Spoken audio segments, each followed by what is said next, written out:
This is Dave from the Confusionaires, and this is episode 164 of the Sit Down Podcast.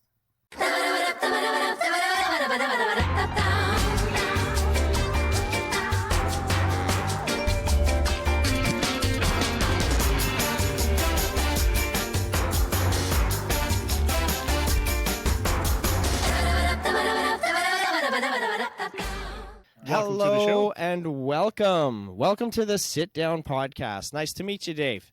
How you doing, man? Nice to meet you. I'm good. How are you? I'm very good, actually. I was listening to your music there probably the last 45 minutes, so I really enjoyed it. Yeah, it got me in a boogie mode. Yeah, no doubt. For those of you watching or listening, we were introduced to the Confusionaires here through Muse Canada, right? So. Yeah. We reached out to see if we could, have you come on the show here and we can find out a little bit more about you. So first things first, I think. What is your relationship with Jesse or Muse? Well, Jesse's our manager of the band, and we kind of made friends with Jesse early on. She ended up actually, she was trying to get Muse off the ground about 6 years ago. And we ended up playing, our first live performance was an event that she was putting together. So, Oh, hell yeah. Yeah. Sweet. So it was very serendipitous. No doubt. Yeah. No doubt. Yeah. So you guys have been around for 6 years then? Is that fair to say? Yeah. Nice. Oh. How did you guys come together and start playing together? Well, I work in I work for Long and McQuaid, which is a musical retailer chain across Canada, and our bass player, we were working together at the same store. We don't work at the same store at this point. We both kind of moved on to different roles within the company. But we had been talking about starting a thing for a little while, and it just so happened that our calendars were clear enough that we could kind of take on a new project kind of simultaneously, which never happens. Usually the people you want to play with are all tied up when you're free and are free when you're all tied up. But this worked out pretty well. And then our drummer was a guy that I used to work with, also in music stores, and I had bumped into him sort of recently, and he was sort of, half drunkenly was like, "Hey, if you ever need a drummer, let me know." So, that's just kind of connected the dots at that point, and it all kind of worked out pretty well. Oh shit, yeah, man. Cool. Right on. So, okay. Wait, so are you a three-piece? Yeah. Wow. See, I knew that because I was watching the videos. I know. I instead watched of the just- video. Why did I think you? Probably the actor. Yeah, probably. The actor in the video. You Yeah, probably yeah. thought he was. Yeah. Yeah. Okay. So the actor is not part of the band. Got it. And are you guys? So all of you guys, you're out of Edmonton, Alberta, correct? Yeah. Right on. Are you all like born and raised there, or did you guys move there? I think two of us were born and raised here. Our bass player, Jason, he was born not far from here, but he's kind of moved around the country a little bit. Right. And has been here for, I don't know, 15 years or so. Yeah. Okay. So where are you at with the band right now? Are you recording? Are you touring? Are you what's going on? We are just gearing up to play a bunch of shows in support of this new album, and I think, I don't know, we're putting some new songs together as well. We try to kind of stay in a creative state as much as we can. Mm-hmm. And those songs, objectively, we'll probably record next winter. Okay. Okay. Yeah. So right now you've got a new album record to promote, correct? Yeah. let's talk about it. How many tracks you got going? When can we expect the release? All that Who fun stuff. recorded? Where was it recorded? Yeah. We'll just ask you 100 questions right now, and you can just go ahead and answer them all. But let's start with the origin of this album. When did you guys start recording it? We started. Well, you may have heard of COVID-19. No clue what that is. Well, it's wild. There was this thing, and it happened, and it shut everything down. I'm surprised you haven't heard of it. During that time, okay, I got to backtrack even further. This is our third album, okay? Okay. So while we were making our first album, we went into a studio called Edmonton, aptly named for the town that we're from, and I recorded with a guy named Doug Organ, who was the owner-operator at that time. What we didn't know when we went in there is that he gave us a pretty sweet rate to record there because he was trying to fill the calendar because he was trying to sell the business. So when we were there, our drummer decided to start getting stars in his eyes when he was looking around the studio. So he got together with a couple other friends from outside the band, and they ended up buying this business. Oh, oh wow. So all of the recording we've done has been there, but under different ownership. So we fast forward a couple of years, and there's a huge pandemic, and there's a bunch of restrictions that prevent everybody from being able to be in the same room or sing songs in public or anything like that. And we were in a unique position where one of us owned, or co-owned rather, a recording studio. So we were able to go in there and completely isolate ourselves from each other, get some real good headphone mixes going, and start bashing out songs. So that's what we did. So we did a bunch of pre-production in there. And then one day, once everything was kind of sounding good and we liked the way everything was sitting, we decided that we were no longer in pre-production. Now we were making a record. So we started going through that from there. So we got together. It took a long time because we were getting together once a week through the pandemic. So we've actually been sitting on these songs for a little bit. That's why we have new ones since then. But, Right. That makes sense. So between the length of time that it takes to record songs and then mixing and mastering, and then we're pressed vinyl for this release as well. Okay. Which is a whole other process that takes, upwards of 6 to 7 months just to get your product back. Yep. We ended up getting all our records back in November. I was like, well, we're not a big enough band to try and promote an album through the Christmas season with any success. So we'll just sit on it till the spring. And here we are. So. Okay. Gotcha. Yeah. So there's some planning and reason behind it being released now instead of whenever the records came in. Yeah, exactly. I like it.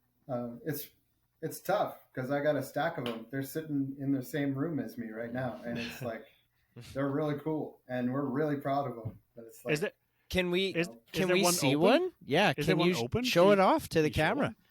Oh yeah, 1 second. Muse Canada, an inclusive, nationwide collective for all arts, culture, and entertainment communities to provide communication, opportunity, and resources through networking and essential activism. In plain English, that means if you are a musician and you need album artwork, there are graphic designers in the network.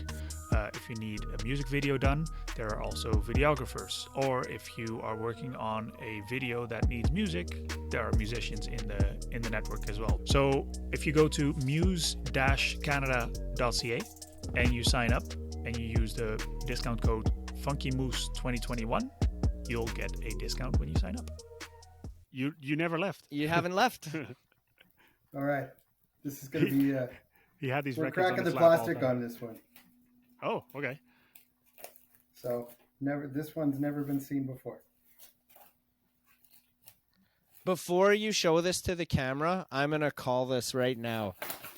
I would love for you guys to sign this record, and I will purchase this record off of you. Yeah.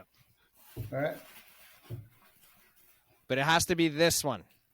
this one right here. This one that we're going to show the camera. You bet. All right. So you have a wider view of me, right? Oh, yeah. Yeah. So you can see this, right? Yes, sir. Yep. All right. So the album's called Westernization. This is reverse board. Like if you're a vinyl nerd, you're gonna want to know this stuff. So this is reverse board printed, which means that they print these covers flat, right?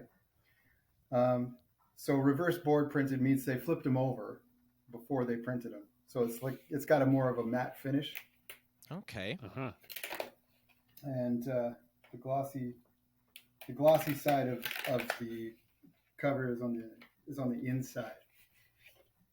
So it's got printed inner sleeves, Nice. Oh, beauty. Uh-huh. and here's I don't know if you can make this out. It's kind of a dark picture, but this is the three of us, and this is my dog. And while we're hanging out with that, Yes, Oh, clear yeah, vinyl. dude. sitting with, so it's Coke bottle clear vinyl. Nice.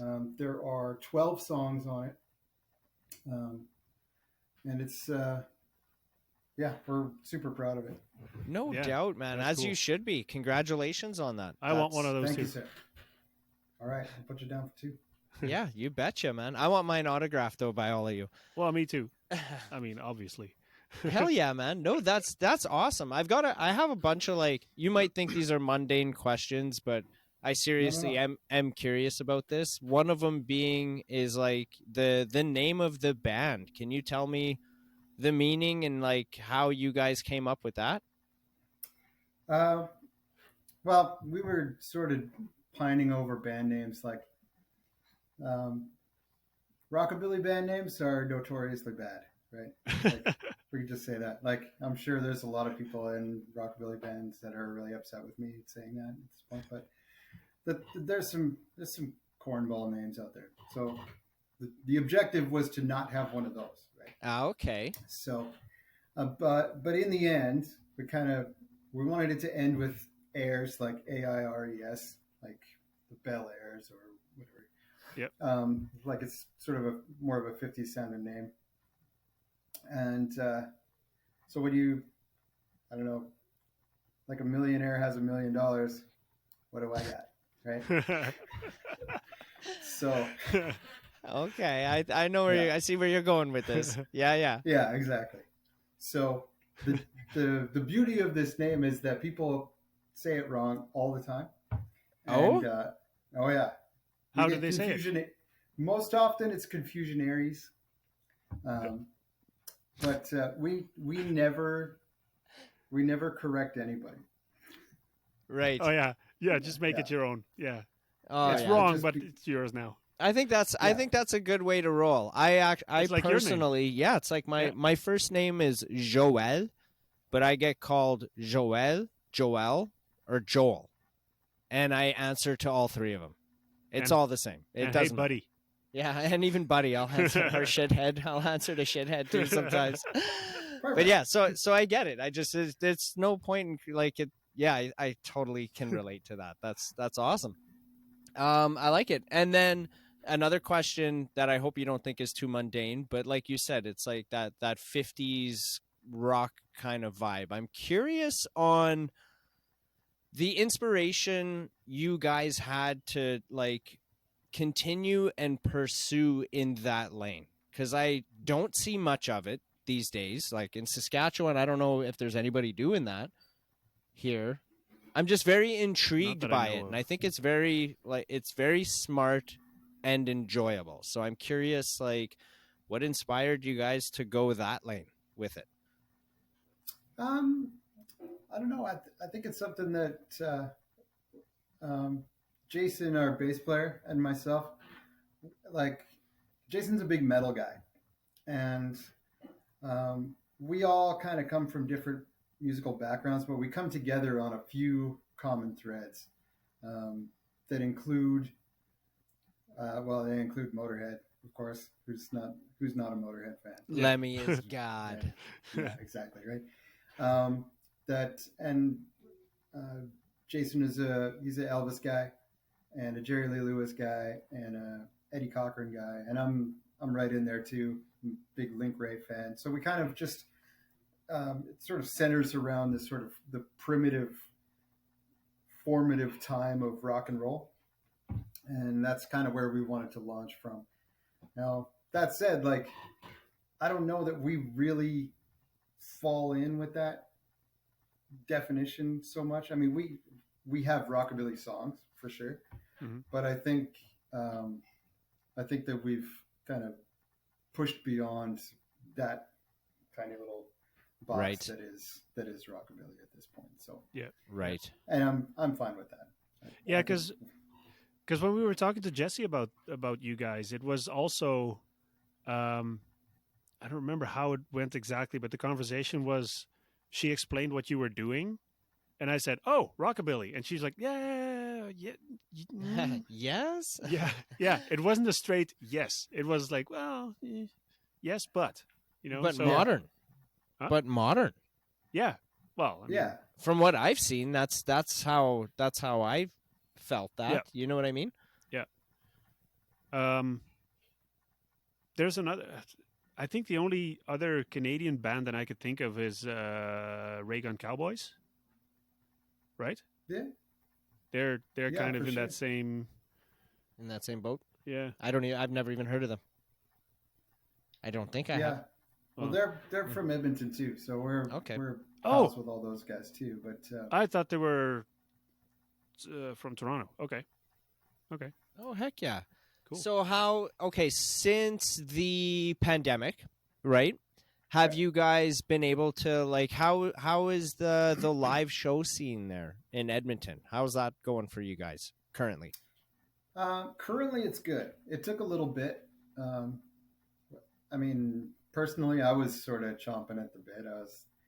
Music was the first thing to go away and the last thing to come back, right? Right. So I, ultimately chomping at the bit to just get out and play, but realizing, of course, that not everybody was ready to go do that.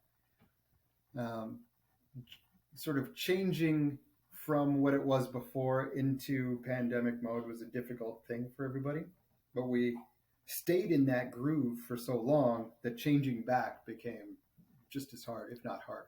Right. Mm-hmm. So at this point, I think things are going pretty good. Okay. But there was a couple of shows that we booked, and then there was very little interest, and we pushed it back 6 months, and there was a little more interest, and then we pushed it back another 6 months, and then it was a successful show. But regionally, it can take a little bit of time. But for sure, I think we're back in the swing of things. Pretty much 100% now. Hell yeah, dude! Because you're not playing, the, let's call it, standard rock and roll pop kind of country stuff, the stuff that's popular on the prairies. Yeah. Do you think is that harder for you to book shows, or because you're more of and I say that with all the respect, a novelty, that you can get more people out there because it's different? Well, we sort of shoot ourselves in both feet. Because, I mean, yeah, there's a bit of a novel aspect to it for sure. But people still they want to see something that they know what it is. Right. Since we're an original band for the most part, there's still a bit of an obstacle there. Like it's the original band thing. We're always going to be, struggling to get in front of people that Right. we know are going to enjoy it, but have some reservation about spending money or, Yep. you know, Right. I don't know, whatever it is that goes through people's minds. Yeah, yeah, exactly, right? Like, who Yeah. knows what's going on through everybody's head?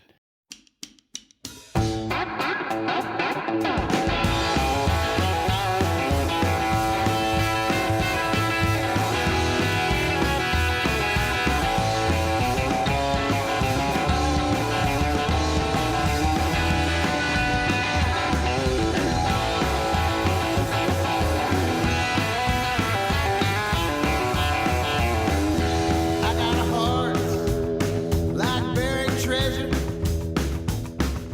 You got a pick and a spade and a map and a key. I'm mad.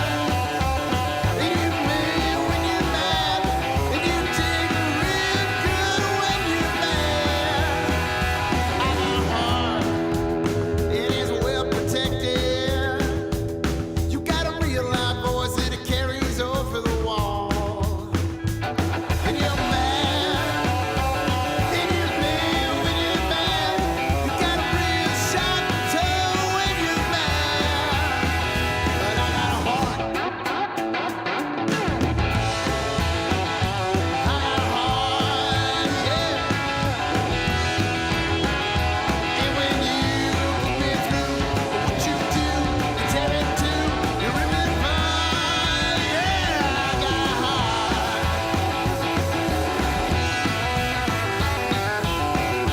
I got a heart, and it's got windows. You got yourself a baseball and a bat. And you're mad, and you're mad when you're mad. You got real good when you're mad. But I got a heart. I got a heart, yeah. And when you put me through what you do, you tear it too, you rip it apart, yeah. I got a heart, you rip it apart, yeah. I got a heart, you rip it apart, yeah. I got a heart. Woo! I got a heart.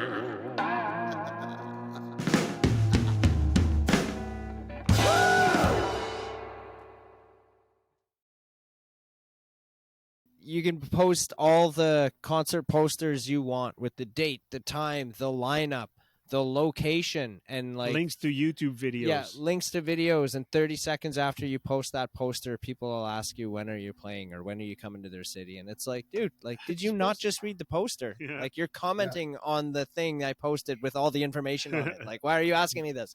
I know you even liked it. Like you even, Yeah. like, Yeah. You even shared it. Like, what are you talking about, man? Yeah, Exactly. exactly. But that's, I know. I mean, and it's Joel is guilty of this. He just shares without reading too. So That's not true. yeah, it is. You just did it right before we started recording. I asked you a question about this specific Oh, about artist. Braden King. Yeah. I was like, so what's this about? He's like, I don't know, haven't read it, but I shared it first. Well, I didn't read it all, but I read enough to know that he had announced that he was on American Idol, Okay. and he got his 3 yeses. Yeah, So But you didn't read it and you just hit Well, because share. I was sharing, like, because that was what mattered to Okay. me, was that Anyway. point. So if you want to know more about it, go read the post. Yeah. Go check my Instagram. Mhm. You'd think we're married or something. Eh? It's not the first time we hear that. Yeah. No, but yeah, totally. Trying to get people to come out to the shows when you're an original new band is fucking difficult, dude. Yeah. yeah, we it's have very difficult. we have the same thing with Moosefest. So we organize a music festival here in town, and even last year, I was on my way to the festival grounds, and I met someone from town, and I was like, "Hey, are you coming?" And she's like, "Well, who's playing?" I'm like, "We've been promoting this for 6 months. How do you not know? You're Yeah. in town. We're There's in a no town way of around it." 100 people. How with come posters you all don't know over who? town and Yeah. like billboards in town and like you And she's like, blink and you miss it. do you have any country? I'm like, well, you'll have to come and find out. Well, if there's no country, I'm not coming. All right then. Okay. Stay home. Well, too bad. Yeah. We can totally relate to that. It isn't an easy task for sure. For sure. Okay, so then playing shows in Edmonton versus touring. Have you guys ever been able to like get outside of the city? And if so, where's the farthest you guys have had the opportunity to play? We try to play outside of the city as much as possible. Right. Okay. At this point, we'll probably 2023. We'll probably play in Edmonton like maybe 4 times this year. Gotcha. But hopefully, I don't know. We should see objectively 20 or 30 shows Right. outside of town. So, I love playing out of town. The problem with it's like hometown prophet syndrome, right? Like the problem with playing in Edmonton is that people have known me for 25 years or plus, right? So they've seen me in a dozen different bands, and they've seen me at my absolute worst and drunkest, and all of that, and they likely have this sort of mentality like, oh, I can go see him play anytime, right? So they pick and choose when they want to do that. Whereas we go out of town, we go to any neighboring cities, we go to Calgary, we play Calgary a few times a year as well. And the beautiful thing about it is that in these sort of outlying areas, nobody has seen us progress. So we just roll into town and kick the shit out of everything. Yeah, dude. And we feel like a real rock and roll band, and then and it goes over very well because nobody was expecting anything, Yep. Yeah. Yep. There's no specific parameters for their expectations. So, I mean, and with that is like when you go out of town, like I'm not thinking about work or, home stuff. There's something could be going on at my home or at my job, and I wouldn't know anything about it anyway because I can't do anything about it from where I am.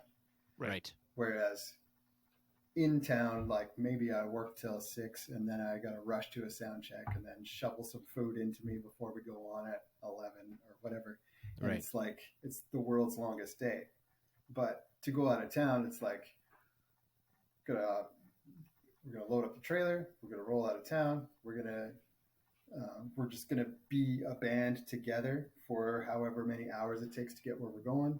We're going to kind of go through the ritual of setting up and doing the thing and have a hotel or stay with some friends or whatever it is. And it's like the only thing that any of us really has to worry about is that show. Right. And I think the shows are ultimately better for it. So, Yeah, definitely. Sorry, Edmonton. You only get us at 70%. So at 70% 4 times a year. There you go. That's When- like 280%. Hell yeah, dude. That's pretty good. When you are playing Edmonton, do you have like a handful of venues, like your go-to venues, or do you like to mix it up significantly? I'm presuming that there's a lot of venues you could play in Edmonton because it's such a bigger city than like Saskatoon, right? There's a bunch to choose from for sure. I wouldn't say. I mean, I think we've lost a few through the pandemic as well, right? Oh no. As everybody has, but I'd say at this point we could probably, like any mid-sized room, we could probably just make a phone call and play there. So we do try to spread it around a little bit. Don't want to necessarily play the exact same spot every 4 months or whatever it is, because Right. then you'll just Oversaturate. yeah. And if somebody thinks that you know that place is too far to go from where they live, then they'll never see us, right? So Right. gotta Right. try and Oh, meet yeah. them halfway or whenever Right. possible. So when you say mid-sized venue, how big of a venue would a mid-sized venue be? Like how many seats do you think? A couple hundred. Yeah. Okay. Yeah. Right I on. don't know. We're not we're not filling The football concert stadium hall or there, nothing. so, Yeah. exactly. Yeah. That would be a slightly bigger than a large size venue, I guess. Right. What's the biggest crowd you guys have been able to perform in front of? I don't know. And does it really matter? It doesn't really matter, but the best crowds that we get to play to size wise are typically festival crowds. Right. Right.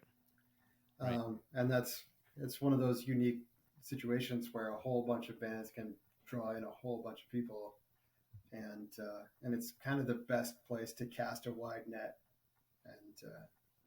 and kind of win some people over.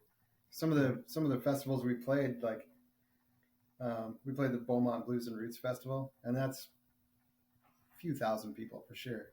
Oh, nice. And we talked to a guy and his dad and his kid who were like, that was great, right? There's like, so this is 3 generations in one family that all had a great time.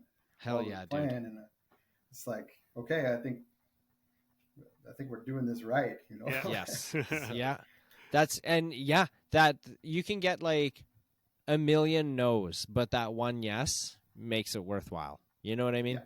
That's how I feel about it, for sure. I think Definitely that's- energizes me. I also like that's what festivals do. You know, like people go there to discover bands, and then when you guys show up, and it's like, oh shit, this is new to me. I like it. Yeah. And then you have another fan, and then that's Yeah. Do you hear noises too? I do. The fuck is that? It sounds like William's upstairs. Yep, it is. Heck yeah. Uh. Sorry about that, guys.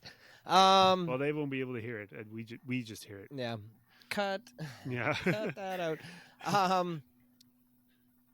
So yeah, no, I was really enjoying, like, not only the sound you guys were putting out there when I was watching your videos, but the look too, like that retro yet modern style look that you got. You know, you've got the bottom of the jeans rolled up with the slickster hair and the upright bass going and all of it, dude. It was putting me in a good groove, and I want to thank you for that. I was enjoying Thank it you. a lot. Yeah. And I have some questions on those videos actually too. Did you guys create those videos yourselves, or did you hire an outside party to do them? We've done, how many have we done? 4? I watched 4 on YouTube. Okay. Then you probably, yeah. So all the ones that look like they were done by a pro, they were. And it's been the same guy every time, and another sort of connection through the music store. Nice. Our friend Nolan Solomon, he runs his company is called No Question Who, and he's a hip hop artist too. So he does a lot of videos for hip hop artists regionally. Okay. And just. But yeah, he always gives us a good rate, and he puts a good storyboard together, and he's pretty good with the time. So Sweet. yeah. Right on. How was tell us as well as the audience how your experience filming a music video was. I'm getting used to it. I think we do a little we're not actors by any stretch of the imagination, right? So I think we are improving over time. But the best result for me is when I am in a situation where I can forget that the camera's there. And I can just worry about playing guitar and not forgetting the words. Right. But because you're like, we're lip syncing, right? So it's, I don't know, it's interesting. So it's sort of zooms in on fingers. I got to make sure, like, oh, am I playing this guitar? Are you hitting the right keys? Yeah. Like, it's like oftentimes I have to go back and relearn what I did because these things sort of change over time. Even if they're exactly the same, they're not exactly the same. Right. Right. So yeah, but yeah, shooting music video can be pretty fun, but it can be a really long day too. Yep. So it's a lot of hurry up and wait, hey? Yeah, and a lot of like sort of bigger motions than you would normally, sort of bigger reactions because the sort of subtleties of conversation are not there. Right. So Yep. you have to sort of you have to be big on screen, and that's only something that I'm again just sort of wrapping my head around now. Yeah. For sure. Yeah, I've seen a handful of music videos where you could tell that, that looks like the beat in the song, but that drumstick is not on the right drum for that sound to come out. Yeah, and our drummer Adam too. I'm like telling tales out of school now. I guess that's what podcasts are for, right? Yep. Hell yeah, dude. It's just we're watching the video back. He's like, I should have hit those cymbals harder, right? But we were like, the apartment scene is like in an Airbnb, so there's like there's neighbors upstairs and downstairs from us. So we're just trying not to upset everybody. For sure. I was going to ask about that too. He was kind of caressing the cymbals, like not to hit too hard. Yeah. Well, and then but when you listen to it, it's like it's pretty smashy, right? So, yeah. Hell yeah. I was thinking that too. I was like, how the hell did you guys not piss everybody off when you were filming this? But yeah, that makes sense. Just tell the neighbors, sorry, we're just going to make some noise. Yeah, we're just going to be making a lot of noise here for the next 16 to 32 hours. Yeah. So. Yeah. If you want sleep, nice, sleep, we suggest to go somewhere else. Yeah. Yeah. It was a pretty nice place too. Like, these are like whatever $400,000 apartment condos or something, right? So right. But so we decided in advance that the next time we do a video, we're going to do the video in a place where we can be really loud. Hell yeah. Right. Comfortably so. Industrial area. Yeah. But, you learn these things as you go. And, for sure. And that's part of the whole fun in it, too, is learning this as you go and then seeing the evolution of, from where you were at the beginning and the progression to where you are now and how it all evolved and changed. Like it's all magic, man. It's the journey in it. I love it. Yep. Hell yeah. 100%. Okay, so back to the record that you have. You said you will be releasing it this spring. Is that correct? Is there a date? Yeah. April 13th is the official date. Is the release date. So that's hell yeah. Next week, theoretically, when this comes out. For a week from when this episode comes out? I think so. So then can you give us like a little scoop on like your release plans, like leading up to it? Like, is it just, scheduled to release this day, or do you have like any shows, like a record release party going, all that kind of fun stuff? Yeah, the record release party isn't happening until it's happening on the 6th of May. For Edmonton anyway. During the week that it comes out, we'll be playing. I think we start in Banff, and then we kind of do a few shows through southern BC. We kind of loop our way back, and I don't have all the dates in front of me. I want to say we're spending a little bit of time in Saskatchewan before the end of the month. Okay. Do you know where? This is what we can do for that. When we're done recording here, if you want to send us the dates, we'll just we'll put them over top the screen here so that people can see the dates and locations of the tour coming up. For sure, man. Yeah. Hell yeah. Absolutely. Jesse's got all that stuff, so I'm actually meeting with her tomorrow, so I'll make sure that I get that stuff to you. Okay. Freaking rights. I do have another question about this episode too. Do you think we would have permission, or when you meet with Jessie tomorrow, could you maybe see if she's all right, because she's your manager, if she would be all right if we played one or two of the videos in this episode of the podcast? Yeah. I say go ahead. Are you okay with it? You say go ahead? Yeah. Hell yeah. Yeah, and I'll send It's not up to the manager. Well, I know, but it's sometimes they sometimes it is. Sometimes it is. I have no idea how that Jesse's doing the managing over there. No, I don't know. Yeah. I don't know how Jesse's running things over there in that ship. We're a small enough operation that any help is good help. Shit, yeah, man. We'd be honored to be able to play, a couple of those videos in here. I thought they were great. Well, there's a new song. It doesn't have a video. There will be a lyric video for it. But there's another song from the album that's going to be released through streaming services on the 6th of April. Okay. And I'll make sure you guys have that as well. Yeah, for sure. Well, because you are an official guest of the show, when we're done here, we'll have Mark will probably send you a link to upload your music to, and then we can get it spinning on Funky Moose Radio as well. Awesome. So at the bottom of every hour, we like to highlight, one of the past guests on the show. So we'll play a song from one of the past guests at the bottom of every hour. So we'll get you guys going on that rotation as well. Yeah, for sure. Beauty.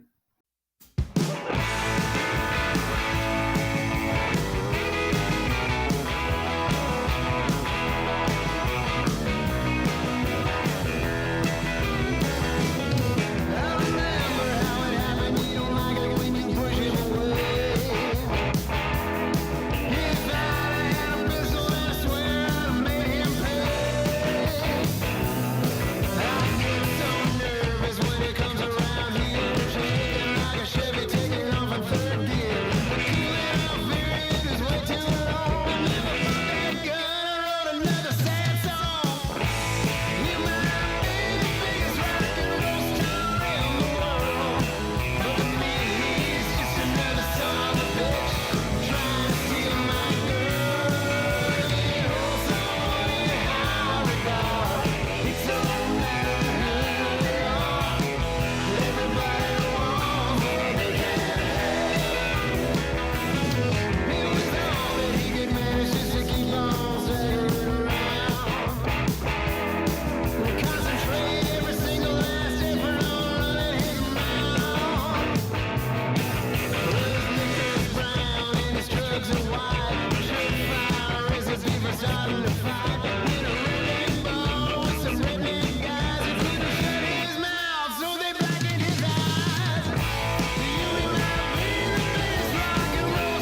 Hell yeah.